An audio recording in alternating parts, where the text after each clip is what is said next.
How to fix Wuthering waves, download stuck or very slow download speed. Now, depending upon whether you're using macOS or whether you're using Windows, your download speed could actually vary. For example, if you're downloading the game on your macOS, you go to your app store, you're searching for Wuthering waves and maybe it got stuck.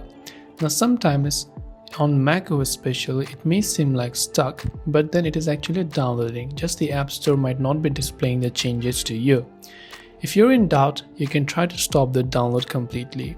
Once and for all, you can try to check your internet connection.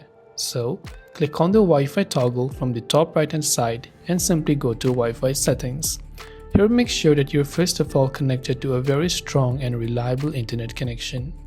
You can try to turn off the Wi-Fi and try to turn it on back again to see if that helps you solve the problem. If you're using Windows, you can try to pause or close the Wuthering Waves launcher from your task manager and go to your respective Epic Games launcher, or for macOS users, go to your app store and try to re-download it, and that should help you solve the problem. Now sometimes a lack of system storage could also be causing the issue. Another thing you want to make sure is to try to go to your storage and check if you have got plenty of storage available, and that should help you solve the problem. I hope the video helped you. If you have any questions, feel free to leave them down below. Thank you for watching and see you in the next video.